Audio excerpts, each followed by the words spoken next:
13 and 14. యవనస్తులారా, మీరు దుష్టుని జయించి ఉన్నారు గనుక మీకు రాయిచున్నాను. కాబట్టి దుష్టుడు శోధనకి ఒక మూలమని మనం ఇంతకుముందు చూసుకున్నాం. కాబట్టి దుష్టుని జయించడం అంటే వాడు శోధించినప్పుడు శోధనను జయించినట్లయితే మనం దుష్టుని జయించినటువంటి వారంగా ఉంటాం. అండ్ 14వ వచనము రెండవ భాగంలో కూడా చూస్తే, యవనస్తులారా మీరు బలవంతులు, దేవుని వాక్యము మీ అందు నిలుచుచున్నది, మీరు దుష్టుని జయించి ఉన్నారు గనుక మీకు రాయిచున్నాను అంటాడు. కాబట్టి it is God's desire that all the young people especially that they should live a victorious Christian life. So విజయవంతమైన క్రైస్తవ జీవితాన్ని జీవించాలని మరి దేవుడు ఆ వ్యక్తి జయ జీవితాన్ని కలిగి ఉండలేడు. ఈ లోకంలో మనము చాలా మందిని చూస్తూ ఉంటాము. అంటే ధనవంతులు, జ్ఞానం కలిగిన వారు, సౌందర్యం కలిగిన వాళ్ళు చాలామంది ఉంటారు. కానీ వారు లోకాన్ని జయించలేరు. ఎందుకంటే మరి వాళ్ళు తిరిగి జన్మించలేదు గనక. ఎవరైతే తిరిగి జన్మిస్తారో వారు మాత్రమే లోకాన్ని జయించగలుగుతారు అని దేవుని వాక్యం ఎంతో స్పష్టంగా మనకి చెప్తా ఉంది. అంటే దేవుని మూలంగా పుట్టడం అంటే మరి తిరిగి జన్మించడం. యోహాను సువార్త 3వ అధ్యాయంలో యేసుప్రభు నికోదేముతో మాట్లాడుతున్నప్పుడు, నీవు తిరిగి జన్మించని ఎడల అనేటువంటి క్లాజ్ని యేసుప్రభు చెప్తా ఉన్నాడు. కాబట్టి unless you are born of God, అంటే యేసుప్రభుని సొంత రక్షకునిగా అంగీకరించి పాపముల విషయమై పశ్చాత్తాపపడి యేసుక్రీస్తుని ప్రభువుగా ఎవరైతే స్వీకరిస్తారో వాళ్ళు మాత్రమే మరి జయ జీవితాన్ని కలిగి ఉంటారు. లేకపోతే వారు లోకము చేత జయించబడతారు. లోకాన్ని వారు జయించలేరు అని దేవుని వాక్యం చెప్తోంది. అండ్ ఈ 1 యోహాను పత్రిక 5వ అధ్యాయం 4వ వచనంలో చూస్తే, దేవుని మూలంగా పుట్టిన వారందరూను అని దేవుని వాక్యం చెప్తోంది. అంటే దెర్ ఈస్ నో ఎక్సెప్షన్. దేవుని మూలంగా పుట్టిన వారందరూ కూడా మరి జయించేటువంటి అవకాశము ఉంది. లోకాన్ని జయించేటువంటి అవకాశం ఉంది. ఎవరైతే రక్షింపబడతారో వారు లోకాన్ని ఖచ్చితంగా జయించేటువంటి ఒక ఫెసిలిటీని దేవుడు మన లోపల పెట్టి ఉంటున్నాడు. ఒక మాట మనం గమనించినట్లయితే యోహాను సువార్త 16వ అధ్యాయం 33వ వచనం మనం చూస్తే, John's gospel 16th chapter 33rd verse. యోహాను సువార్త 16వ అధ్యాయం 33వ వచనం. నా యందు మీకు సమాధానం కలుగునట్లు మీతో చెప్పుచున్నాను.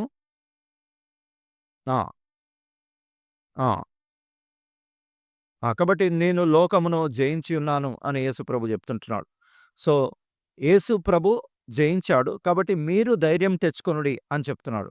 So we need to see a small connection between these two phrases. కాబట్టి యేసు ప్రభు ఏమంటున్నాడంటే, నేను లోకాన్ని జయించినాను, అయితే మీరు ధైర్యం తెచ్చుకోండి అంటున్నాడు. సో బేసికల్గా మనం ఆలోచించినట్లయితే వాట్ ఈస్ ద కనెక్టివిటీ? మనం ఎందుకు ధైర్యం తెచ్చుకోవాలి? యేసు ప్రభు లోకాన్ని జయించాడని చెప్తున్నాడు. So how does it apply for us? అది మనకి ఎలాగ వర్తిస్తుంది అనంటే, రక్షింపబడిన ప్రతి ఒక్కరి లోపలికి కూడా మరి రక్షణ పొందిన వెంటనే మరి దేవుడు తన కుమారుని ఆత్మను మన లోపలికి పంపిస్తాడు. సో పరిశుద్ధాత్మను దేవుడు మన లోపలికి పంపిస్తాడు. సో యేసుక్రీస్తు జయించాడు కాబట్టి ఆ జయించిన వాని ఆత్మను మన లోపలికి పంపించినప్పుడు మనము కూడా జయించడానికి సాధ్యము అవుతోంది. ఒకవేళ పరిశుద్ధాత్మ దేవుడు మన లోపలికి రాకపోతే, అంటే రక్షణ పొందకపోతే మనం జయించలేం. ఎందుకంటే క్రీస్తు జయించాడు అని చెప్తున్నాడు కదండి. యోహాను 16:33లో నేను లోకమును జయించినాను. ఆ జయించిన వాని ఆత్మను మన లోపలికి పంపిస్తాడు రక్షణ పొందినప్పుడు. అందుకనే దేవుని మూలంగా పుట్టిన వారందరూ లోకమును జయించుదురు అంటున్నాడు. So by the help of the Holy Spirit, పరిశుద్ధాత్మ యొక్క సహాయముతో మనం ఖచ్చితంగా లోకాన్ని జయించగలుగుతాం. పరిశుద్ధాత్మ లేకుండగా ఎవరు కూడా మరి లోకాన్ని జయించలేరు. చాలామంది ప్రయత్నం చేస్తారు, కానీ లోకంలో ఉన్న వాళ్ళు కూడా వాళ్ళు శోధనలు జయించడానికి, లోకాన్ని జయించడానికి, శరీరాన్ని జయించడానికి ప్రయత్నం చేస్తారు, కానీ వారు ఓడిపోతారు. వారు ఓటమిలో జీవిస్తారు. కానీ యేసు ప్రభు జయించాడు కాబట్టి ఆ జయించిన వాని ఆత్మను మన లోపలికి పంపిస్తాడు కాబట్టి, and there is every possibility that a believer can leave a victorious Christian life. ఒక విశ్వాసి విజయవంతమైన జీవితము జీవించగలడు అని 1 యోహాను పత్రిక 5వ అధ్యాయము 4వ వచనంలో చూస్తున్నాం. ఎవ్వరు కూడా ఎక్సెప్షన్ లేదు. దేవుని మూలంగా పుట్టిన వారందరూ అని దేవుని వాక్యం చెప్తాం.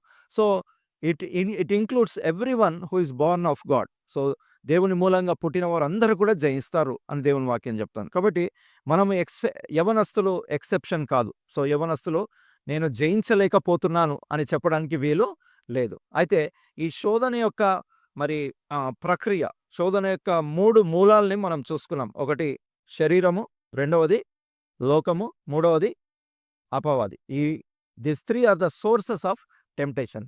సో, నెక్స్ట్‌గా మనం గమనించినట్లయితే ఈ శోధనను గురించినటువంటి నేచర్ ఏ విధంగా ఉంటుంది అంటే, శోధన ప్రతి ఒక్కరికి వస్తుంది. అందుకనే మరి మొదటి కొరింథీ 10:13లో మనం చూస్తా ఉంటాము.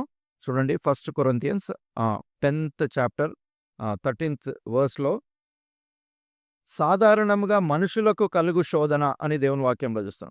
సో, డెఫినెట్‌గా ఇది నాకే వస్తుంది, నేనే జయించలేకపోతున్నానే అని అనుకోవడానికి వీలు లేదు. సాధారణంగా మనుషులందరికీ ఏమొస్తుంది? శోధన అనేది వస్తుంది అని దేవుని వాక్యము మరి చెప్తోంది. సో, ఆ విషయాన్ని మనం చాలా జాగ్రత్తగా గమనించాలి. అండ్ ఈ శోధన మరి వచ్చినప్పుడు మనము శోధనను జయించినట్లయితే అది మనల్ని దేవునికి దగ్గరగా తీసుకెళ్తుంది. ఒకవేళ శోధనలో మనము ఓటమి పాలైనప్పుడు మనం పాపం చేసేటువంటి వారంగా మనం ఉంటాం. So, it's a two way. ఈ శోధన మనల్ని ప్రభువుకి దగ్గర కన్నా తీసుకెళ్తుంది. లేకపోతే శోధనను మనము జయించలేనప్పుడు అది మనల్ని పాపపు దిశగా తీసుకెళ్తా ఉంటుంది. సో, ఈ ఈ ఈ నేచర్ ఆఫ్ టెంప్టేషన్‌ని మనం అర్థం చేసుకోవాలి. మూడవదిగా మనం గమనించినట్లయితే శోధనను గురించిన ఒక 3 తప్పుడు అభిప్రాయాలు మరి మానవులు కలిగి ఉంటారు. 3 false ideas about temptation. So, ఎందుకు ఇవి మనం చూసుకుంటున్నామంటే, శోధనను జయించాలంటే శోధన ఏంటిదో మనకు అర్థం కావాలి. శోధన యొక్క మూలాలు మనం 3 చూసుకున్నాము. అండ్ శోధన యొక్క నేచర్‌ని మనం చూసుకున్నాము. అండ్ శోధన మరి గురించిన తప్పుడు అభిప్రాయాలు చూడండి, హెబ్రీయులకు రాసిన పత్రిక 4వ అధ్యాయము మరి 15వ వచనంలో మనం గమనించినట్లయితే, హెబ్రీయులకు రాసిన పత్రిక ఆ! ఆ! ఆ! ఆ!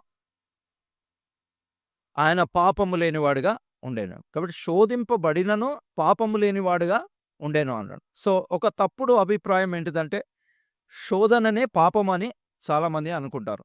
శోధింపబడినప్పుడు నేను పాపం చేశాను అనేటువంటి ఒక రాంగ్ ఐడియా కలిగి ఉంటారు. కాబట్టి శోధింపబడడము పాపం కాదు. యేసుక్రీస్తు మనవలే శోధింపబడ్డాడు. కానీ ఆయన ఏం చేయలేదు?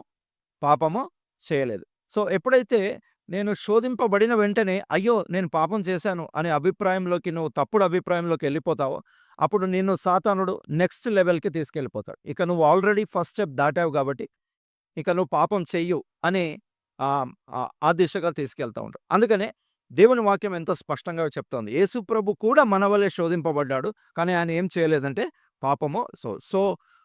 Being tempted is not sin in itself, but yielding to temptation is sin.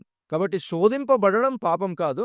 కానీ శోధనలకు లొంగిపోవడం అనేది పాపం అని దేవుని వాక్యం చెప్తాది. రెండవ ఫాల్స్ ఐడియా అబౌట్ టెంప్టేషన్ ఏంటిదంటే, చూడండి, ఇంతకుముందు మనం చదువుకున్న వాక్యంలో యాకోబు పత్రిక 1వ అధ్యాయము మరి 14వ వచనం చూడండి. ప్రతివాడును ఈడవబడి శోధింపబడను. కాబట్టి ఈడవబడి అనేటువంటి పదాన్ని మనం నోట్ చేసినట్లయితే, so you will be slowly dragged into temptation. ఈడవబడి పాపం చేస్తారు అని దేవుని వాక్యంలో మనం చూస్తున్నాం. అంటే సడన్‌గా ఒక వ్యక్తి పాపంలో పడిపోడు. సడన్‌గా శోధన వచ్చిన వెంటనే ఒక వ్యక్తి అకస్మాత్తుగా పాపంలో పడిపోడు. మనం ఇండియాలో చూసినట్లయితే జనరల్‌గా మ్యాన్ హోల్స్ ఉంటాయి కదా! మ్యాన్ హోల్స్ అంటే తెలుసు కదా! వర్షం పడినప్పుడు బాగా వర్షం వస్తుందనుకోండి, తెలియకుండా మ్యాన్ హోల్ మీద నుంచి నడుచుకుంటూ పోతారు. కొన్ని మ్యాన్ హోల్స్‌కి ఏముండదు? పైన కవర్ ఉండదు. కాబట్టి తెలియకుండా అకస్మాత్తుగా మనిషి అందులోకి పడిపోతాడు. వితిన్ 1 మినిట్ చాప్టర్ అంతా క్లోజ్ అయిపోతాం. లోపలికెళ్ళిపోతాం. సో, పాపంలో మనుషులు అట్లా పడరు. So, you గ్రాడ్యుయల్లీ step by step you fall into sin.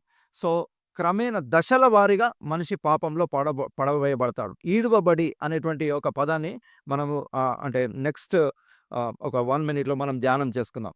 So, ఇమ్మీడియేట్‌గా పాపంలో పడిపోరు. అమాంతముగా అకస్మాత్తుగా ఒక వ్యక్తి పాపంలో పడిపోడు గానీ స్టెప్ బై స్టెప్ ఈడవబడతా ఉంటాడు అని దేవుని వాక్యం చెప్తోంది. సో, నేను సడన్‌గా పాపంలో పడిపోయాను.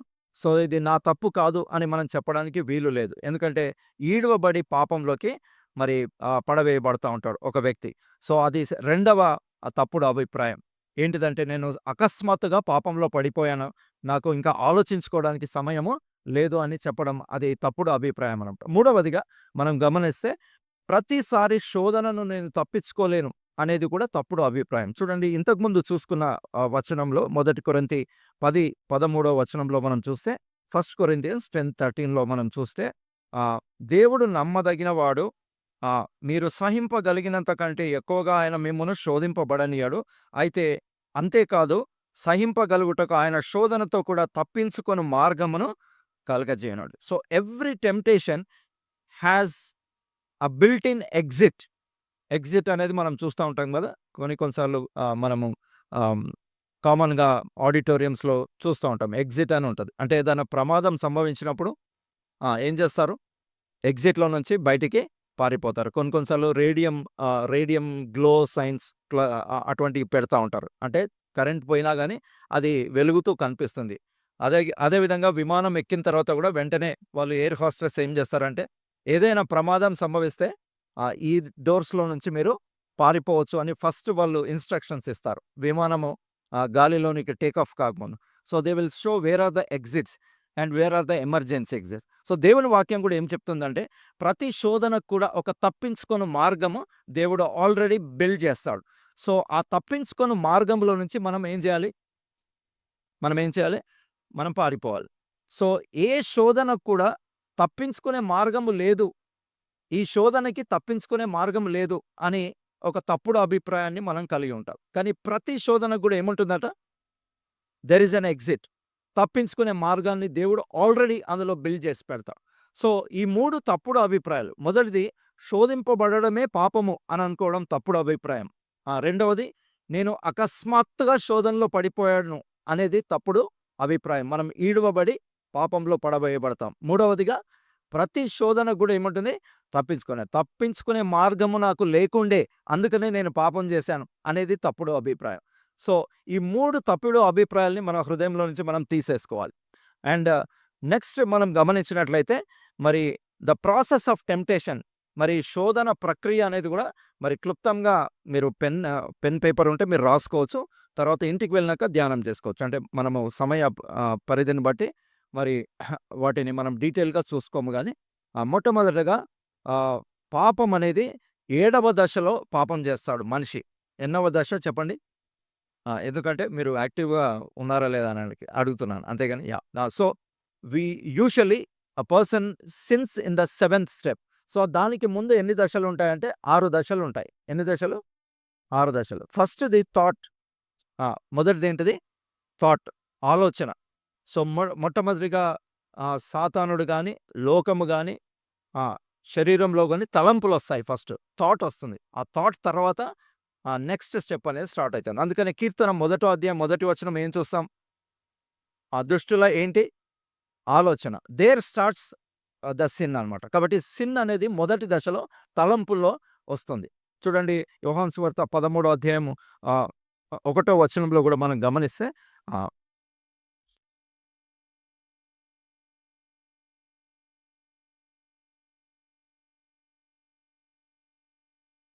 Look, each ద సెకండ్ వర్స్‌లో లాస్ట్ పోర్షన్ చూస్తే ఇస్కరియోతు యూదా హృదయములో అపవాది ఇంతకు ముందు ఏం పుట్టించి ఉండెను? ఆలోచన పుట్టించి ఉన్నాడు. So, the first step is thought.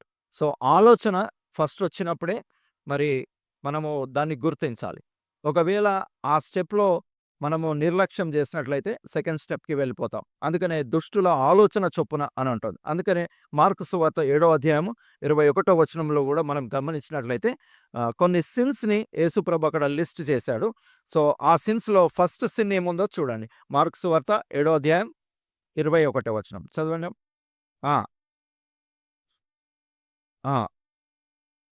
దురాలోచనలు. So, the first sin which Jesus listed is దురాలోచన. సో, అక్కడ పాపం అనేది స్టార్ట్ అవుతుంది. అందుకనే ఆహ్, ఆహ్, మొట్టమొదటిగా ప్రతి ఆలోచనను గూడా మనము క్రీస్తుకు చెరపట్టి తీసుకురావాలి. 2 కొరింథీ 10వ అధ్యాయం 5వ వచనంలో మనం ఆ మాట చూస్తాం. Every thought should be brought into the captivity of Jesus Christ. యేసుక్రీస్తు అనే ఫిల్టర్‌లో గుండా అది వెళ్తే దట్స్ ఓకే. యేసుక్రీస్తు అనే ఫిల్టర్ దాన్ని బ్లాక్ చేసిందనుకోండి ఆ థాట్‌ని, ఆ థాట్ మనకవసరం లేదు. ఆ థాట్‌ని మనము ఎలిమినేట్ చేయాలి. కాబట్టి ప్రతి ఆలోచనను క్రీస్తుకు చెరపట్టి అంటున్నాడు. సో, అందుకనే ఫస్ట్ స్టెప్ ఏంటిదమ్మా? చెప్పండి. థాట్. ఓకే. రెండవది మనం గమనిస్తే ఇమాజినేషన్. చూడండి ఆదికాండము ఆహ్, మూ 6వ అధ్యాయము, ఆదికాండము 6వ అధ్యాయం 5వ వచనంలో చూస్తే, వారి హృదయము యొక్క తలంపులలోని ఊహ, ఊహ, ఊహ అంటే ఇమాజినేషన్.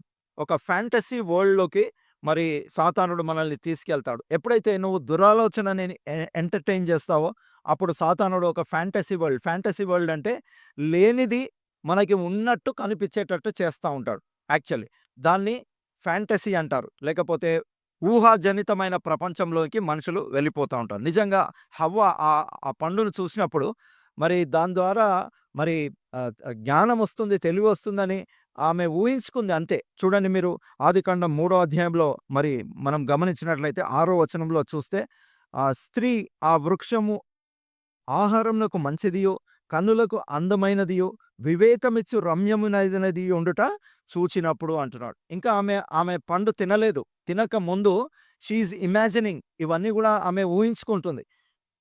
బట్ ఎగ్జాక్ట్‌లీ దానికి ఆపోజిట్‌గా దేవుడు జెప్పాడు. ఆ పండు తిన్న దినమున నిశ్చయంగా మీరేమైపోతారు? చనిపోతారని. కానీ ఇదంతా ఆమె ఏం జేస్తా ఉంది? ఇమాజినేషన్ జేస్తా ఉంది.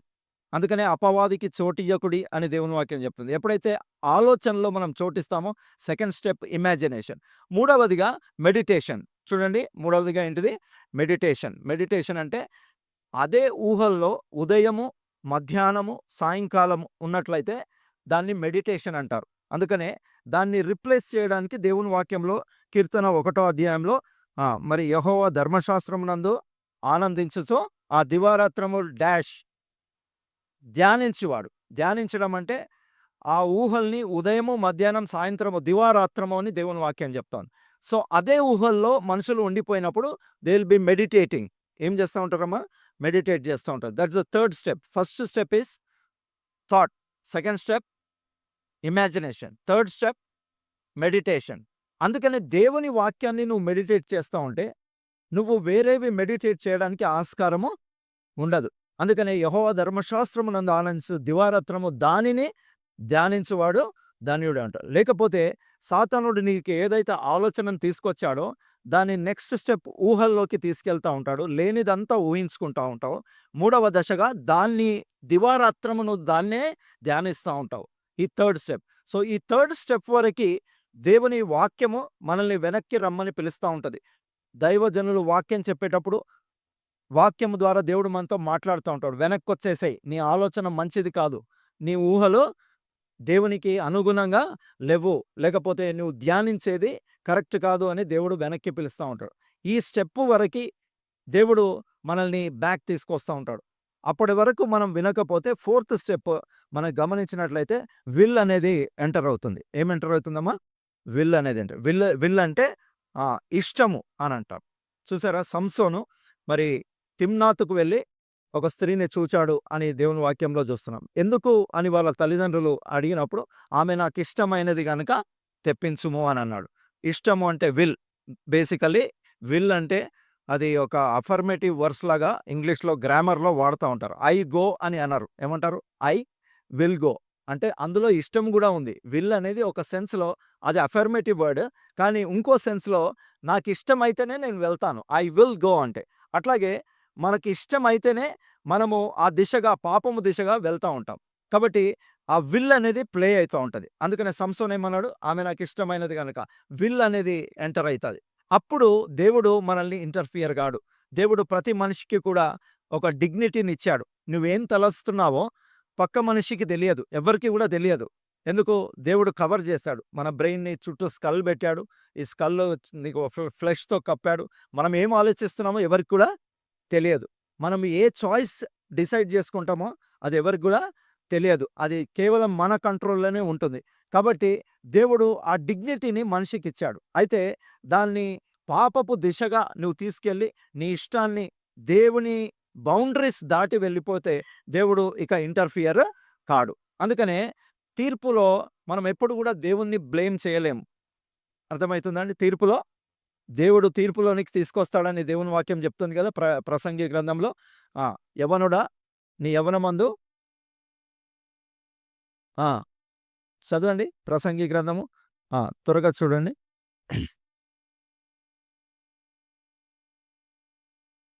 ఆ! ఆ! ఆ! ఆ! యెస్. నీ దృష్టి యొక్క డాష్ ఇష్టము చొప్పున ప్రవర్తించు. సో, ఆ ఇష్టాన్ని దేవుడు ఎప్పుడు గూడా ఇంటర్ఫియర్ కాడు. సో, ఫ్రీ విల్ అనేది దేవుడు మానవునికిచ్చాడు. సో, ఆ ఇష్టము చొప్పున నువ్వు ప్రవర్తించు. అయితే దేవుడు నిన్ను తీర్పులోనికి తీసుకొస్తాడని మాత్రం జ్ఞాపకము చేసుకో అని దేవుని వాక్యం చెప్తోంది. చూడండి అందుకనే ధనవంతుడు లాజరు ఉదంతంలో కూడా యేసుప్రభు లూకా సువార్త 16 అధ్యాయంలో మరి మనం గమనించినట్లయితే యేసుప్రభు ఆ మాట అబ్రహాము ఆ మాట చెప్పడము మనం చూస్తా ఉంటాం. చూడండి లూకా సువార్త 16 అధ్యాయము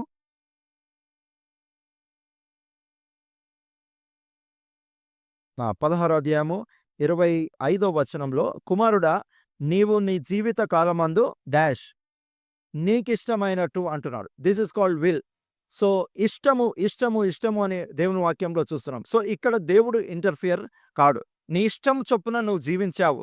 అయితే దేవుడు నిన్ను తీర్పులోనికి తీసుకొస్తా ఉంటాడు. చాలా సార్లు పాపంలో పడిపోయేటప్పుడు మనుషులు మరి ఏం చెప్తా ఉంటారంటే, ఆహ్, నేను అకస్మాత్తుగా పాపంలో పడిపోయాను. కాబట్టి దేవుడు నన్ను శిక్షించడానికి వీలు లేదు అని చాలామంది చెప్తా ఉంటారు. అయితే దేవుని వాక్యము ఏం చెప్తుందంటే, నీ ఇష్టం ఉంటేనే నువ్వు పాపం సైడు వెళ్తావు. నీ ఇష్టము ప్లేలోనికి రాకుండా, నీ విల్ అనేది ప్లేలోనికి రాకుండా నువ్వెప్పుడు గూడా పాపంలోనికి వెళ్ళవు. అండ్ దాని తర్వాత నెక్స్ట్ చాయిస్ వస్తుంది. నెక్స్ట్ స్టెప్ ఏంటిదండి? చాయిస్. చాయిస్ అంటే ఈ పాపాన్ని చెయ్యాలనా? లేదా? అనేది డి డిటర్మైన్ చేసుకుంటాం. డిటర్మినేషన్. సో, చాయిస్ అంటే తెలుగులో ఎంపిక అంటారు. Right? So, you choose whether to sin are to retrieve back. నేను వెనక్కొచ్చేస్తానా? ముందుకెళ్ళిపోతానా? అనే చాయిస్ కూడా దేవుడు మానవునికిచ్చాడు. సో, ఈ చాయిస్ మన మీద ఆధారపడింది. దానియేలు గ్రంథం 1 అధ్యాయంలో మరి మనము గమనించినట్లయితే దానియేలు హృదయంలో ఉద్దేశించాడు. ఏమని ఉద్దేశించాడు? చదవండి ఒకసారి. దానియేలు గ్రంథము 1 అధ్యాయం ఆ! 8వ వచనం. ఆ! ఆ! ఉద్దేశించి he determined in his heart. So, he made a choice. ఆయన చాయిస్ చేశాడు. నన్ను నేనేం చేయను, అపవిత్ర పరచుకోను అనే ఒక చాయిస్ చేశాడు. సో, ఈ చాయిస్ అనేది కూడా మన లోపల దేవుడు పెట్టాడు. సో, నువ్వు ఏది డిటర్మిన్ చేసుకుంటావో, ఏ చాయిస్‌ని డిటర్మిన్ చేసుకుంటావో దాన్ని బట్టి నువ్వు ముందుకెళ్ళిపోతా ఉంటావు. అయితే ఇక్కడ ఒక చిన్న విషయం ఏంటిదంటే every choice has a consequence. ప్రతి ఎంపికకు దాని యొక్క పర్యవసానాలు ఉంటాయి. సో, దేవుని వాక్యమును నేను వింటాను, దేవుని వాక్యమునకు లోబడతాను అనంటే మంచి పర్యవసానాలుంటాయి. గుడ్ కాన్సిక్వెన్సెస్ ఉంటాయి. లేదు నేను దేవుని వాక్యానికి అవిధేయత చూపిస్తాను, దేవుని వాక్యం నాకు అవసరం లేదు, నేను పాపం చేయడానికి నేను చూజ్ చేసుకుంటున్నాను అని అన్నప్పుడు భయంకరమైనటువంటి పర్యవసానాలు మనకుంటాయి. So, if you make a godly choice, you will have godly consequences. If you make a choice which is against to God, then you will reap the consequences of sin. కాబట్టి నువ్వు దేవునికి వాక్యానికి వ్యతిరేకమైన చాయిస్ చేస్తే ఏముంటాయి? భయంకరమైనటువంటి పర్యవసానాలు ఉంటాయి. Choice and consequences అవి అటాచ్డ్‌గా ఉంటాయి. నేను దైవికమైన చాయిస్ చేస్తే నేను భయంకరమైన కాన్సిక్వెన్సెస్ అనుభవించను. నేను ఒకవేళ దేవుని వాక్యానికి విరోధమైన చాయిస్ చేస్తే మంచి కాన్సిక్వెన్సెస్ నేను అనుభవించలేను. సో, ఏ చాయిస్ చేస్తామో ఆ కాన్సిక్వెన్సెస్ మనము అనుభవిస్తాం.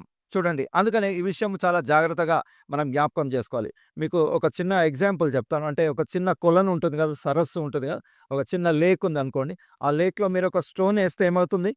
ఒక చిన్న రాయి ఏస్తే ఏమవుతుంది? రిపుల్స్ వస్తాయి. రైట్? ఒక రిపుల్ తర్వాత, ఒక అల తర్వాత ఇంకో అల వస్తుంది. దాని తర్వాత ఇంకో అల వస్తది. ఈ అలలు ఎంత పెద్దగా అయిపోతాయంటే మరి ఆ కొలను చివరి బోర్డర్ టచ్ అయ్యేంత వరకు ఆ అలలు పోతా ఉంటాయి. ఒకవేళ రాయి వేసిన తర్వాత అలల్ని నువ్వు ఆపగలుగుతావా అంటే మనం అలల్ని ఆపలేము. రాయి వేయక ముందే మనం ఏం చేయాలి? డిసైడ్ చేసుకోవాలి. రాయి వేసిన తర్వాత అలలనేవి కాన్సిక్వెన్స్ అవి వచ్చేస్తా ఉంటాయి. అట్లాగే దేవుని వాక్యానికి విరోధంగా నేను వెళ్ళిపోతాను అని అనుకున్న తర్వాత ఆ పర్యవసానాల్ని మనం ఏం చేయలేము, ఆపలేము. So this is called choice. తర్వాత కన్సెంట్. రాసుకోండి. నెక్స్ట్ సిక్స్త్ స్టెప్ ఏంటిది? కన్సెంట్. కన్సెంట్ అంటే నేను ఏదైనా పేపర్ మీద ఏదైనా ఒక అప్లికేషన్ ఉందనుకోండి. ఆ అప్లికేషన్ ఫిలప్ చేసిన తర్వాత మీరేం చేస్తారు? సంతకం పెడతారు కదా! సైన్ చేస్తారు. Signature is a consent. అంటే ఈ అప్లికేషన్‌లో రాసిందంతా గూడా నేనే రాశాను అనేదానికి కింద ఏం పెడతారు? సంతకం అనేది పెడతారు. అది ఆమోదం అనమాట. So, consent. అప్పుడు నీ హృదయం ఏం చేస్తుందంటే ఆ ఆమోదం తెలియజేస్తుంది. వెళ్ళు ఇక పాపం చెయ్యి అని చెప్పినప్పుడు ఈ మనుషుడు ఏం చేస్తాడు? పాపం చేస్తాడు. And seventh step is sin. ఏడవ దశ ఏంటిది? ఆ పాపము. అందుకని మొదటి యోహాను పత్రిక మరి 3వ అధ్యాయంలో మనం చూస్తాము. ఆజ్ఞాతిక్రమమే పాపము అని దేవుని వాక్యము చెప్తా ఉంది. ఆఫ్‌కోర్స్ బైబిల్‌లో ఇంకా మనకి అనేక డెఫినిషన్స్ ఉన్నాయి పాపానికి. కానీ ఒక ప్రైమరీ డెఫినిషన్ ఏంటిదంటే ఆజ్ఞాతిక్రమమే పాపం. ఎప్పుడు ఆజ్ఞను అతిక్రమిస్తామంటే ఈ 6 స్టెప్స్ దాటిన తర్వాత ఏం చేస్తాము? మనము పాపం అనేది చేస్తాం. ఫస్ట్‌ది ఏంటిది చెప్పండి? థాట్, ఆలోచన. రెండవది ఇమాజినేషన్. మూడవది మెడిటేషన్. నాలుగవది విల్, విల్. ఓకే. నా ఇష్టం చొప్పున నేను చేస్తా ఉన్నా పాపం. ఐదవది చాయిస్. అటు వెళ్ళాలా? ఇటు వెళ్ళాలా? అండ్ సిక్స్త్‌ది కన్సెంట్. సంతకం పెడతావును. అంటే ఆమోదం తెలియజేస్తావు లోపల హృదయం ద్వారా. అండ్ సెవెంత్ దశలో మనుషుడు ఏం చేస్తాడు? పాపము చేస్తా ఉంటాడు. కాబట్టి తీర్పులో నిలబడ్డప్పుడు దేవా నేను అకస్మాత్తుగా పాపం చేశాను. దేవా నాకు తెలియదు అని మానవుడు అనడానికి వీలు ఉందా? లేదా? లేదు. ఎందుకంటే ఈ 6 స్టెప్స్ దాటిన తర్వాత మానవుడు సిన్ చేయడం స్టార్ట్ చేస్తా ఉంటాడు. అందుకనే దేవుని వాక్యము ఈ డైనమిక్స్ మనకు తెలియకపోతే శోధన అనే ప్రక్రియ గురించి ఇప్పుడు చూసుకున్నాం. మొదట శోధన అనేది నిర్వచనం చూసుకున్నాము. దేవుడు పెట్టినటువంటి కోరికల్ని దేవుని హద్దులు దాటి వెళ్ళిపోవడానికి ఈ శోధన అనేది లాగుతా ఉంటది. అది నిర్వచనం. రెండవదిగా శోధన యొక్క 3 మూలాలు చూసుకున్నాం. ఒకటి శరీరము, లోకము అండ్ అపవాది. సాటన్. మూడవదిగా శోధన యొక్క నేచర్ మనం చూసుకున్నాం. శోధన యొక్క నేచర్ మనం చూసుకున్నాం కదా! అండ్ ఫోర్త్‌లీ ఏం చూసుకున్నాము? శోధన అనే ప్రక్రియ ఎన్ని దశల్లో మనల్ని పాపానికి లీడ్ చేస్తుందో చూసుకున్నాం. త్వరగా కొన్ని మాటలు చూసుకొని ముగించుకుందాము. సో, క్లోజ్ చేయనా? క్లోజ్ చేయనా? సారీ.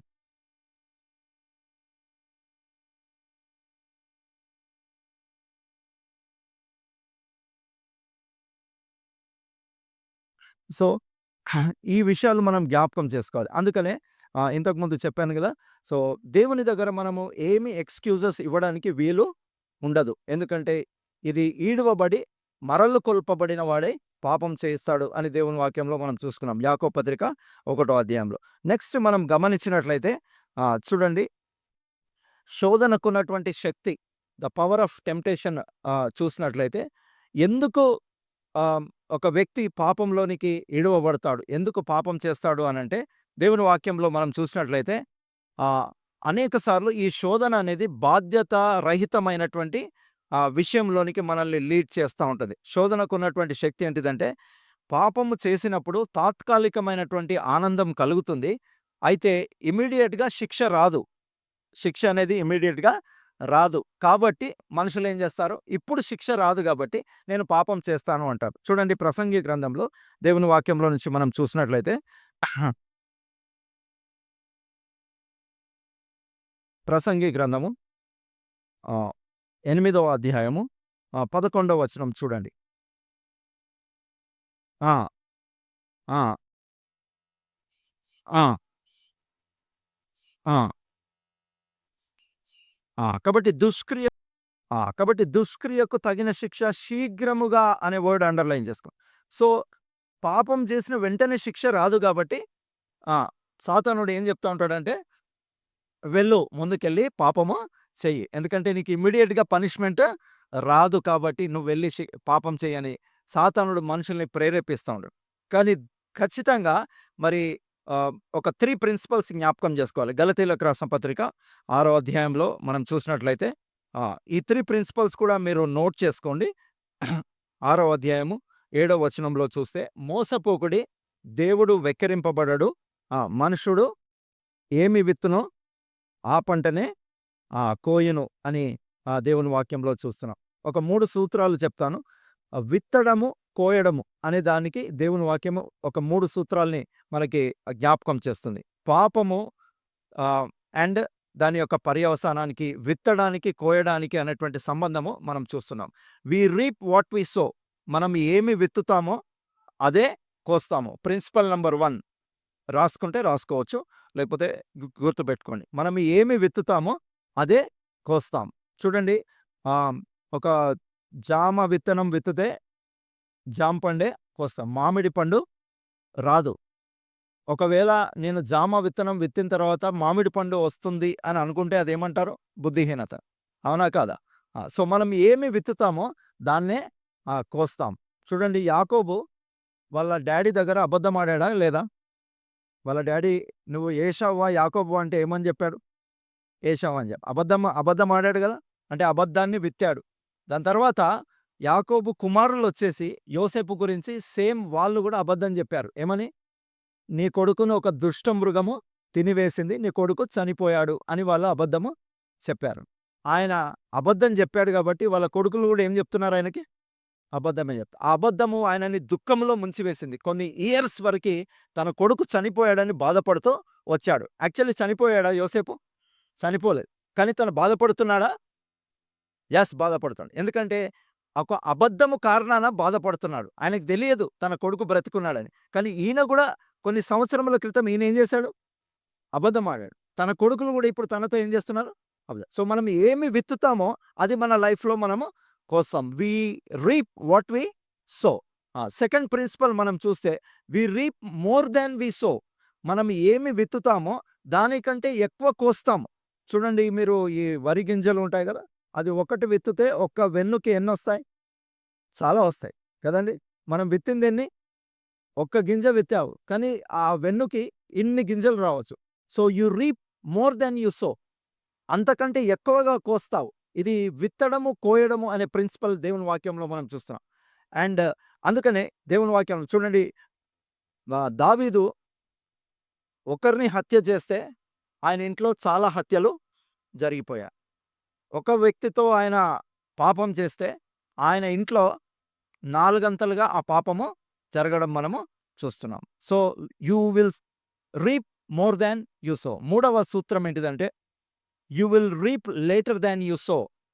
విత్తిన వెంటనే కోయవు, విత్తిన కొద్ది కాలానికి కోస్తావు. అది ప్రసంగి 8:11లో మనం చూస్తున్నాం. కాబట్టి దుష్క్రియలకు శిక్ష శీఘ్రముగా కలగకపోవుట చూచి మనుషులు భయం విడిచి ఏం చేస్తారు? పాపము చేస్తారు. కానీ ఈ 3 ప్రిన్సిపల్స్ దేవుని వాక్యంలో మనం చూస్తున్నాం. అందుకనే మనుషుడు ఏమి విత్తునో ఆ పంటనే కోయినాడు. సో, చెప్తారా 3 ప్రిన్సిపల్స్? ఫస్ట్‌ది వి రీప్ వాట్ వి సో. ఏమి విత్తుతామో అదే కోస్తాం. రెండవది వి reap more than we so. మూడవది వి reap later than we so.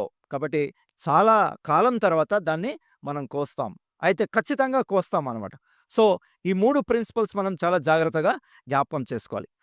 ఒక ఒక ఒక 6 ప్రిన్సిపల్స్ మనం దేవుని వాక్యంలో నుంచి చూసుకుందాం. ఈ శోధనను మనం ఓవర్‌కమ్ చేయాలి అంటే మొట్టమొదటిగా చూడండి, మత్తయి సువార్త 26వ అధ్యాయము 41వ వచనం. మత్తయి సువార్త 26వ అధ్యాయము 41వ వచనం.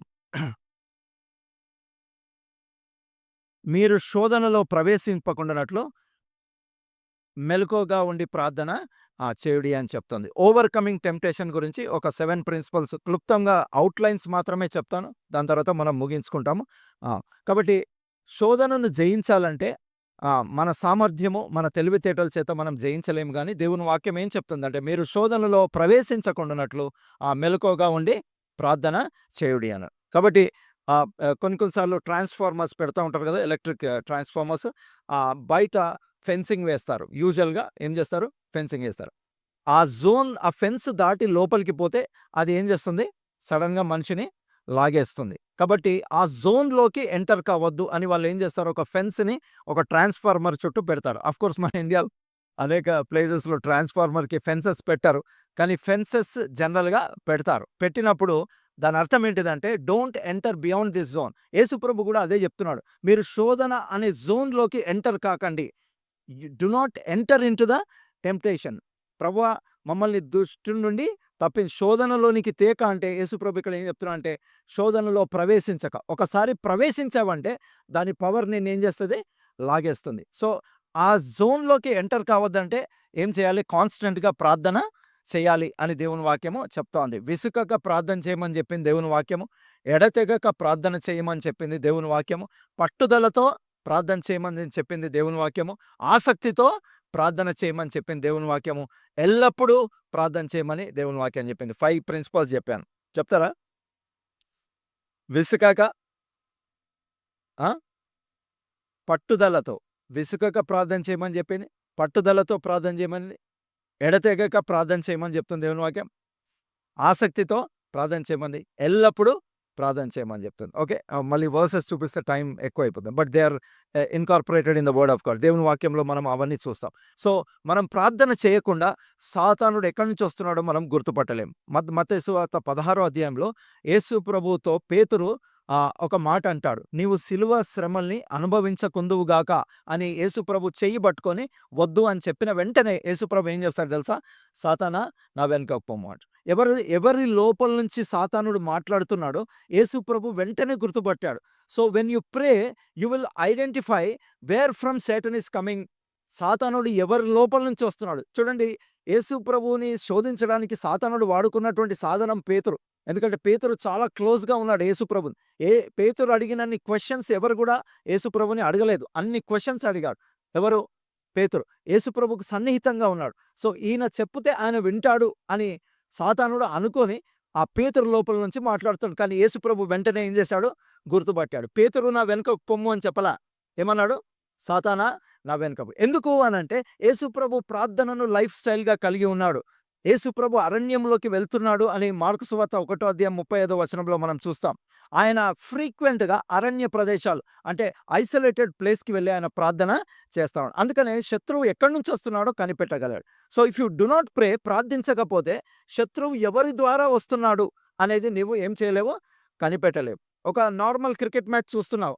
సో, క్రికెట్ మ్యాచ్ చూస్తా ఉంటే నేనేం శోధించబడను అని నువ్వు అనుకుంటావు. మధ్యలో ఏదో అడ్వర్టైజ్‌మెంట్ వస్తుంది. ఆ అడ్వర్టైజ్‌మెంట్‌లో ఒక్క చూపుతోనే నీ ఆత్మీయ జీవితం ఏం కావచ్చు? పతనము అయ్యే అవకాశం ఉంటుంది. So, you never know where from Satan is coming until unless you pray. నువ్వు ప్రార్థన అనేది నీ జీవితంలో ఒక అంతర్భాగము కాకపోతే నువ్వు ఎక్కడి నుంచి వస్తుందో గుర్తుపట్టలేవు. రెండవదిగా మరి కీర్తన 119వ అధ్యాయం 9వ వచనము, 11వ వచనంలో మనకందరికీ పరిచయమైన వాక్యమే. ఎవరైనా చెప్పగలుగుతారా? చదవండి. కీర్తన ఆ! ఆ! ఆ! ఆ! సో, సెకండ్ ప్రిన్సిపల్ ఏంటిదంటే దేవుని వాక్యాన్ని జాగ్రత్తగా చూసుకోవాలి. You should elaborate your timing of your quiet time. నీ క్వైట్ టైమ్ అంటే ప్రభువుతో మౌన ధ్యాన సమయం అంటారు. ఉదయకాలంలో లేచి నీ అనుదిన భాగం చదువుకునేది నువ్వు ఎంతగా ఎక్స్పాండ్ చేస్తా ఉంటావో అంతగా దేవుని వాక్యాన్ని జాగ్రత్తగా నువ్వు చూస్తా ఉంటావు. ఏదైనా మీ విలువైన వస్తువు పోతే ఏం చేస్తారు? చాలా జాగ్రత్తగా వెతుకుతారు కదా! సో, దేవుని వాక్యాన్ని కూడా మనం ఏం చేయాలి? చాలా జాగ్రత్తగా వెతకాలి. దేవుడు నాతో ఏం మాట్లాడుతున్నాడు? ఈ ఈ డైలీ పోర్షన్‌లో దేవుడు నాకేమైనా హెచ్చరికలు ఇస్తున్నాడా? దేవుడు నన్ను ఏదైనా పాపం నుంచి ఎడబాటు కలిగి ఉండమని చెప్తున్నాడా? ఆ ప్రిన్సిపల్స్ మనం అనుదిన భాగంలో మనం చూసుకోవాలి. సో, క్వైట్ టైమ్ గురించి ఒక 7 ప్రిన్సిపల్స్ ఉన్నాయి. అవి మనం తర్వాత ఎప్పుడైనా చూసుకోవచ్చు. కానీ దేవుని వాక్యాన్ని జాగ్రత్తగా చూసుకోవాలి అని దేవుని వాక్యం చెప్తుంది. మూడవదిగా 11వ వచనంలో చదవండమ్మా. 11వ వచనం. నీ ఎదుట నేను పాపం చేయకుండునట్లు నా హృదయంలో నీ వాక్యమును ఉంచుకొనేది. సో, దేవుని వాక్యము మన హృదయంలో సమృద్ధిగా ఉండాలి. కొలసీలకు రాసిన పత్రిక 3:16లో మరి క్రీస్తు వాక్యము మీలో సమృద్ధిగా అన్నట్టు you should have abundance of word of God. కొద్దిగా కాదు, అబండెన్స్‌గా ఉన్నప్పుడు పరిశుద్ధాత్మ దేవుడు ఏం చేస్తా ఉంటాడంటే మనల్ని ఆ వాక్యము బయటికి తీసుకొచ్చి ఆ స్థలంలో ఆ శోధన నుండి పారిపోవడానికి ఆ వాక్యాన్ని పరిశుద్ధాత్మ దేవుడు వాడుకుంటాడు.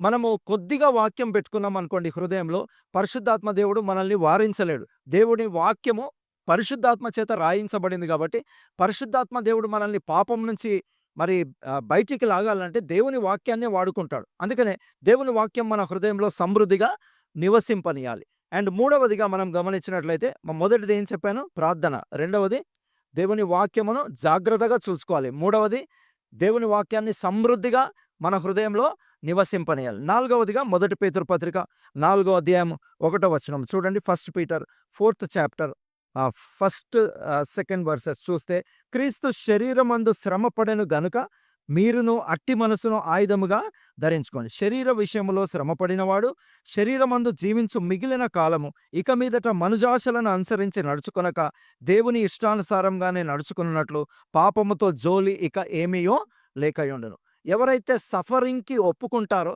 ఎవరైతే శ్రమ పడడానికి ఇష్టపడతారో వాళ్ళు పాపం చేయడానికి ఆస్కారం ఉండదు అని దేవుని వాక్యం చెప్తోంది. శరీరమందు క్రీస్తు ఏమయ్యాడట? శ్రమపడ్డాడు. సో, కొంతమంది ఏం చేస్తా ఉంటారంటే శ్రమను వద్దు అని అంటా ఉంటారు. నా లైఫ్‌లో కష్టపడడానికి నేను ఇష్టపడను. అంటే ఎక్కడగా కష్టం వస్తుందో అక్కడ ఏం చేస్తా ఉంటారు? జనరల్‌గా యవనస్తులు ఏం చేస్తా ఉంటారు? అవాయిడ్ చేస్తా ఉంటారు. సో, ఎవరైతే శరీరమందు శ్రమ పడతారో వాళ్ళు పాపం చేయడానికి ఛాన్స్ ఉంటదా? ఉండదా? పాపముతో జోలి ఇక ఏమీయో లేక ఉండరా. అందుకనే యోసేపుని అన్ని ఇయర్స్ దేవుడు మరి శ్రమ పడేటువంటి ఆ ఫేజ్‌లో పెట్టాడు. చూడండి, తండ్రి ఇంటి నుంచి వెళ్ళిపోయాక మరి పోతిఫర్ ఇంట్లో మరి తను ఉపచారం చేస్తూ వచ్చాడు. దాని తర్వాత చెరసాల్లోకెళ్ళాడు.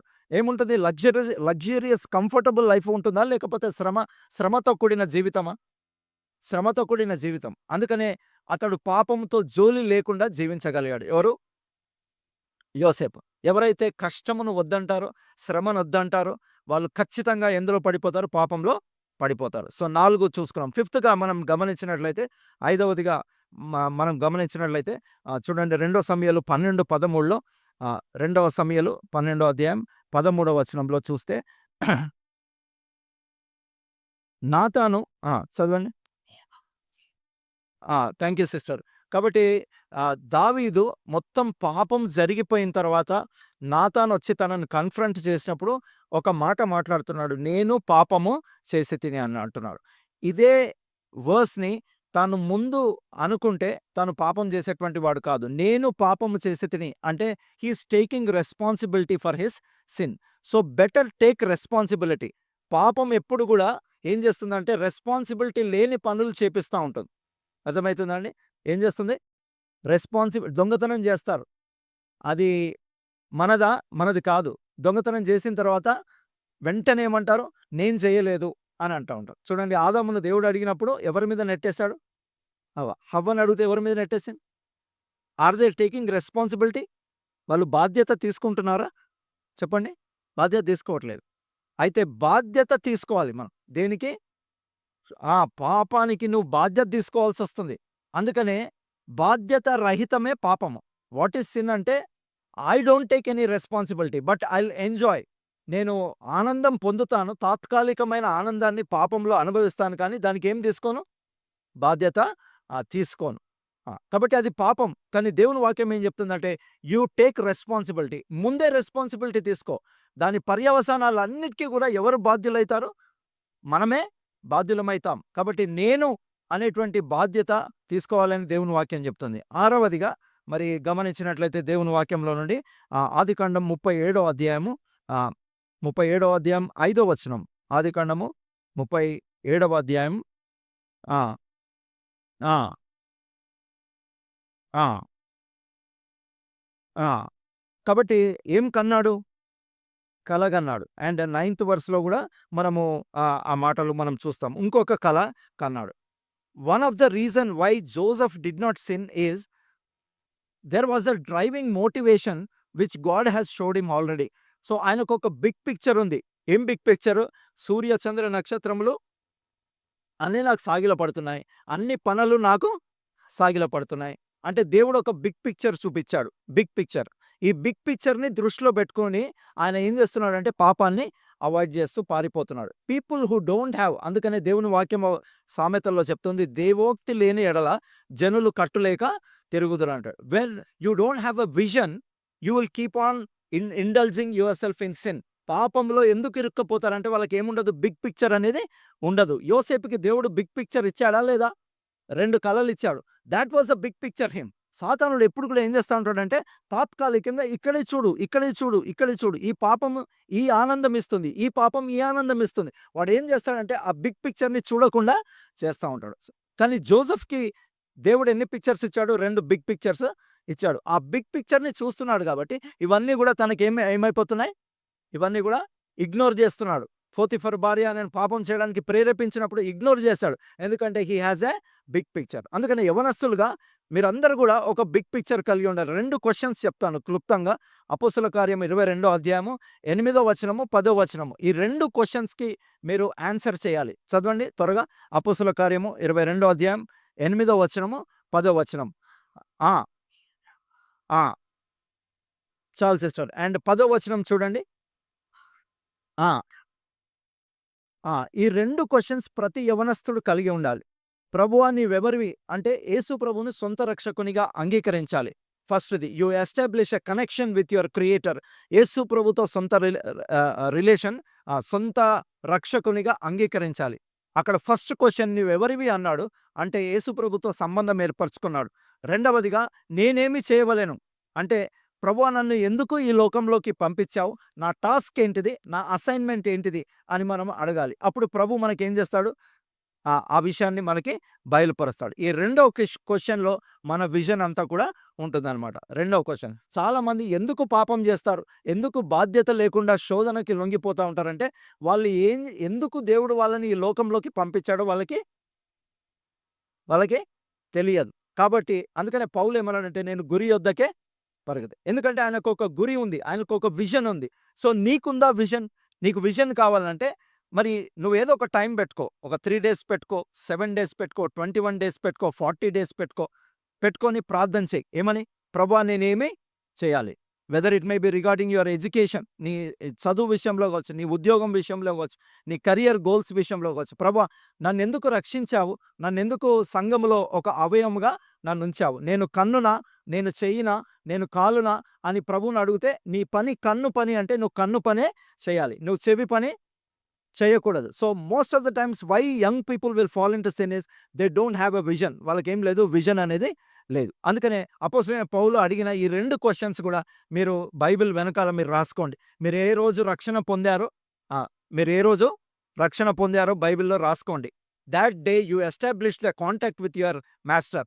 అండ్ రెండవదిగా నేనేమి చేయవలెను? ప్రభా నన్ను ఏమి కావాలని నువ్వు కోరుతున్నావు? నేనేం చేయాలి అని కోరుతున్నాను. ఈ 2 క్వెషన్స్‌కి క్లారిటీ ఉన్నప్పుడు నీకొక బిగ్ పిక్చర్ అనేది ఉంటుంది. చివరిగా identify the areas of vulnerability. పాపము ఏ ఏరియాస్‌లో గురైతున్నావో అది చూసుకొని దాన్ని కట్ చేయమని దేవుని వాక్యం చెప్తుంది. మార్కు సువార్తలో ఒక మాట చూసుకొని ముగించుకుందాం. 9వ అధ్యాయం మార్కు సువార్త 9వ అధ్యాయము 43 నుంచి 47 వచనం వరకు చూడండి. మార్కు సువార్త 9వ అధ్యాయం 40 నీ చెయ్యి నిన్ను అభ్యంతరపరచిన యెడల దాన్ని నరికివేయుము. నువ్వు 2 చేతులు కలిగి నరకములోని ఆరని అగ్నిలోనికి పోవుట కంటే అంగహీనుడవై జీవములో ప్రవేశించుట మేలు. నీ పాదము నిన్ను అభ్యంతరపరచిన యెడల దాన్ని నరికివేయము అని దేవుని వాక్యం చెప్తుంది. So whether it may be eye or whether it may be your hand or whether it may be your leg, whatever it may be. If it is obstructing you in your spiritual life, నీ ఆత్మీయ జీవితానికి ఏది అభ్యంతరం కలగజేసినా దాన్ని ఏం చేయమంటున్నాడు? నిర్దాక్షిణ్యంగా నరికిపడేయి. నీకు తెలుసు నువ్వు ఈ ఏరియాలోకి వెళ్తే నువ్వు టెంప్ట్ అవుతావని. ఈ ఏరియాలోకి వెళ్ళినప్పుడు, లేకపోతే ఈ వ్యక్తులతో మాట్లాడినప్పుడు, లేకపోతే ఈ స్థలంలో నువ్వు నిలబడినప్పుడు నువ్వు శోధనకు గురవుతావని నీకు తెలిస్తే ఆ ఏరియాస్ని నిర్దాక్షిణ్యంగా ఏం చేయమంటున్నాడు ప్రభు? చెప్పండి. నరికివేయమంటున్నాడు. మెర్సిలెస్‌గా నరికేయి అంటున్నాడు. నీకు తెలుసు అందరినీ సాతానుడు అన్ని ఏరియాస్‌లో శోధించడు. ఒక్కొక్కరికి ఒక్కొక్క ఏరియా ఆఫ్ వీక్ పాయింట్ ఉండేది. ఆ వీక్ పాయింట్ నీకు తెలిసినప్పుడు నువ్వేం చేయాలి? ఆ స్థలాలకు వెళ్ళడం మానేయాలి. ఆ మనుషులతో మాట్లాడడం మానేయాలి. ఆ వస్తువుతో నువ్వు టైం స్పెండ్ చేయడము ఏం చేయాలి? మానేయాలి. నరికివేయు అని చెప్తున్నాడు. చూడండి, ఒక పాము మీ ఇంట్లోకి వచ్చిందనుకోండి, ఏం చేస్తారు? దానికి దయాదాక్షిణ్యాలు చూపిస్తారా? లేకపోతే నిర్దాక్షిణ్యంగా చంపుతారా? ఎందుకు? నువ్వు దాన్ని నిర్దాక్షిణ్యంగా చంపకపోతే అది నిన్ను నిర్దాక్షిణ్యంగా చంపేస్తుంది. దేవుడు కూడా అదే చెప్తున్నాడు. ఏది నీ ఆత్మీయ జీవితాన్ని అభ్యంతరపరుస్తుందో దాన్నేం చేయి? నరికివేయమని దేవుని వాక్యం చెప్తుంది. బైబిల్‌లో యాక్చువల్లీ 4 ఏరియాస్ పాపం చేయడానికి 4 వల్నరబుల్ ఏరియాస్ దేవుని వాక్యం చెప్తా ఉంది. దాన్ని మీరు ఇంగ్లీష్‌లో అబ్రివియేషన్‌గా గుర్తుపెట్టుకోవచ్చు. HALT ఏమవుతుంది? హాల్ట్. హెచ్ అంటే హంగ్రీ. చెప్పండి. హంగ్రీ. ఆకలితో ఉన్నప్పుడు పాపం జేయడానికి యేసు ప్రభు దగ్గరికి అదొచ్చింది. ఈ రాళ్ళను రొట్టెలుగా చేసుకోమని జెప్పింది. Next angry. యాంగ్రీ అంటే కోపం. టైం లేదు గనక నేను వర్సెస్ చూపించట్లేదు. సంసోను కోపించి ఏం జేశాడంటే, వాళ్ళ ద్రాక్ష తోటలన్నీ గూడా నక్కలకి అవి కట్ జేసి కాల్చేశాడు. దాని తర్వాత ఆయన భార్యను వాళ్ళు కాల్చి పడేశారు. కోపం. మూడవది లేజీ. చెప్పండి. మూడవదేంటిది? లేజీ. దావీదు లేజీగా ఉండి అందరూ యుద్ధానికి పోతే ఆయన ఏం జేస్తున్నాడు? మిద్దె మీద వాక్ చేస్తున్నాడు. అంతే ఆయన ఆత్మీయ జీవితము పర్వత శిఖరము నుంచి కిందికి పడిపోయింది. అక్కడి నుంచి ఆయన కిందికి పడిపోయాడు. అది 2 సమూయేలు 11 అధ్యాయంలో ఉంటది. లేజీగా ఉండి అందరు యుద్ధంలో ఉన్నప్పుడు ఆయన ఏం జేస్తున్నాడు? పైన వాక్ జేస్తున్నాడు. That is laziness. That's the vulnerable area. Fourth tired. ఏశావు అలసిపోయి వచ్చాడు. ఎక్కడి నుంచి? వేటాడి అలసిపోయి వచ్చి ఏం చేశాడు? ఆ చిక్కుడుగాయల కూర కొరకు తన జ్యేష్ఠత్వపు హక్కుని అమ్మివేశాడు. టైర్డ్ అయిపోయాడు. సో హంగ్రీ చెప్పండి. Angry, lazy and tired. ఈ 4 ఏరియాస్‌లో చాలా జాగ్రత్తగా ఉండమని దేవుని వాక్యము చెప్తోంది. ఈ 4 ఏరియాస్‌లో సాతానుడు పడవేసేటువంటి అవకాశం ఉంది. అయితే యేసు ప్రభు మరి జయించినటువంటి వాడుగా ఉంటున్నాడు. దేవుని మూలంగా పుట్టిన వారందరూ లోకాన్ని జయిస్తారు అని దేవుని వాక్యంలో మనం చూస్తున్నాం. కాబట్టి ఈ విషయాలు మనం చాలా జాగ్రత్తగా మరి ధ్యానిస్తాం. శోధన సహించువాడు ధన్యుడు అని దేవుని వాక్యంలో జీవ కిరీటాన్ని పొందుతాడు అని దేవుని వాక్యంలో చెప్తుంది. So we're all bound to. అందుకని 1 కొరింథీ 15:57 చదివి మనం ప్రార్థన చేసుకుంటాం. ఎవరైనా చదవండి. 1 కొరింథీ 15:57. 1 Corinthians 15th chapter 57th verse ఎవరైనా. ఆయనను మన ప్రభువైన యేసుక్రీస్తు మూలముగా మనకు జయము అనుగ్రహించుచున్న దేవునికి స్తోత్రం కలుగును. కాబట్టి through Jesus Christ God gives us victory అని దేవుని వాక్యం చెప్తుంది. యేసుక్రీస్తు మూలంగా మనకి దేవుడు జయము అనుగ్రహిస్తాడు. ఎవ్వరు కూడా ఓటమిలో ఉండాల్సినటువంటి అవసరం లేదు. ఓటమికి గురి కావాలని మరి దేవుడు కోరట్లేదు. మనమందరం కూడా జయించాలని ప్రభువు యొక్క వాక్యము చెప్తోంది. కాబట్టి ఈ విషయాలు మనం జ్ఞాపకం చేసుకొని మనల్ని ఆ దేవుని వాక్యంతో అలైన్ చేసుకొని మరి జయ జీవితాన్ని అనుభవించుదాం గాక. దేవుడి మాటలు దీవించు.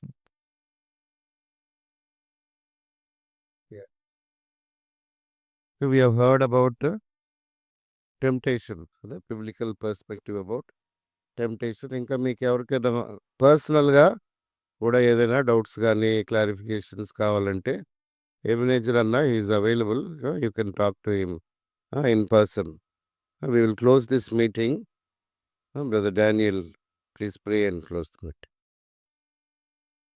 Mic.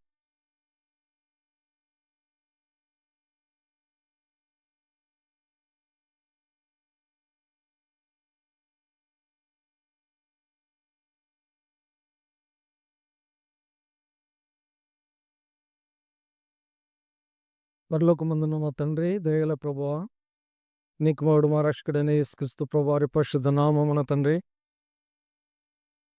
అయగుల అపాత్రులను మమ్మల్ని నీ కుమారుడు మా రక్షకుడైన యేసుక్రీస్తు ప్రభువారి తండ్రి పరిశుద్ధ నామములు తండ్రి ఆయన మీరు సిలువలు తండ్రి సజీవ యాగంగా సమర్పించి ఆయన కార్చినటువంటి ఆ పరిశుద్ధ రక్తంతో మన్ను కొన్నారు, పరిశుద్ధపరిచినారు తండ్రి. పాపులైన మమ్మల్ని మీ బిడ్డలుగా చేసుకున్నారు. నీతిమంతులుగా మీరు నిర్ణయించి జీవంగల దేవుడాన్ని నిన్ను ఆరాధించుకున్నాను మాకు దయచేసిన ఉదాహరణ బట్టి మేము ఎంతో స్తుతిస్తూ ఆరాధిస్తూ గణపరుస్తున్నాం. పొలం తండ్రి దయల ప్రభా, అవును ఎల్బెతల్ ప్రార్థన మందిరములు అవి కూడా పాత్రమైన నన్ను కూడా కుటుంబ సహితంగా తండ్రి సమకూర్చి తండ్రి దయల ప్రభా మీ పరిశుద్ధ బిడ్డల మధ్యలో జీవంగల దేవుడాన్ని నిన్ను ఆరాధించే ఒక ధన్యత నాకు దయచేసినందుకు మీకు స్తోత్రం. ఈ సమయంలో విశేషంగా తండ్రి యవనస్తుల ఒక తండ్రి కూటమిలో తండ్రి దయల ప్రభా ఎబినేజర్ అన్న ద్వారా మీరు విడుదల చేసినటువంటి విలువైన తండ్రి మాటలను బట్టి స్తుతిస్తూ ఆరాధిస్తూ గణపరుస్తున్నాం. దయల ప్రభా, అవును తండ్రి యవనస్తులు యవనములు తండ్రి ఎలాంటి తండ్రి శోధనను బట్టి ఎలాంటి పాపంలో పడిపోతారు, ఎలాగా తండ్రి వాక్యం ద్వారా తండ్రి మీరు ఎంతో తండ్రి ప్రభా స్పష్టంగా మీరు బయలుపరుచున్నారు. తండ్రి ఎలాగ దాని నుంచి విడుదల పొందాలి, ఎలాగ తప్పించుకొనాలి అన్నటువంటి విధానం మీరు తండ్రి దయల ప్రభా దాసుని ద్వారా విడుదల చేసిన జీవంగల వాక్యం బట్టి మేము ఎంతో స్తుతిస్తూ ఆరాధిస్తూ గణపరుస్తున్నాం. అవును తండ్రి, సాతాను గర్జించే సింహాలు ఎవరిని మృంగుదునా అని ఎదురు చూస్తూ ఉన్నాడు. అవును తండ్రి దయల ప్రభా యవన కాలంలో తండ్రి కాడిని మోసుకొని దయల ప్రభా, అవును తండ్రి, రాబోయే దినములో తండ్రి నీ నా మహిమ కొరకు నీ రాజ్యం కొరకు బలమైన ఆయుధములుగా తండ్రి సిద్ధపడిన సాయం చేయమని వేడుకుంటూ సాయం చేయని కృప చూపించండి. దయగల ప్రభా, పాపము, శరీరము, అపవాది ఈ మూడును బట్టి తండ్రి ఎలాగూ యవనస్తుడు పాపంలో పడిపోతాడు అన్నటువంటి విషయంని మీరు తండ్రి బయలుపరిచిన విధానం బట్టి స్తుతిస్తూ ఆరాధిస్తూ గణపరుస్తున్నాం. దయల ప్రభు, ఎంత మంచి సమయం మీరు మాకు దయచేసిన విధానం స్తుతిస్తూ ఆరాధిస్తూ గణపరుస్తూ దయగల ప్రభా, అవును యవనస్తులు మీరే సిద్ధపరచండి, బలపరచండి. దయగల ప్రభా ఈ యొక్క ఆ, ఆలయంలో తండ్రి బలమైన స్తంభములుగా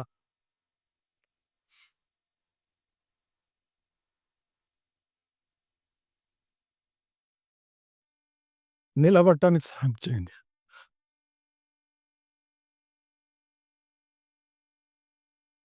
అవును తండ్రి దయల ప్రభా, అవును తండ్రి, ఈ యొక్క ట్విన్ సిటీస్లో దయల ప్రభా, అవును సాతాను ఎంతో ఘోరంగా కార్యం చేస్తున్నాడు తండ్రి. ద్వారాలు మూయబడుతున్నాయి.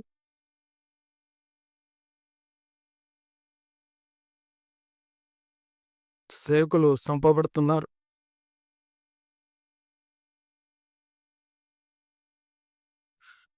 అవును తండ్రి దయల ప్రభా, మీరే యవనస్తులను లేపండి, బలపరచండి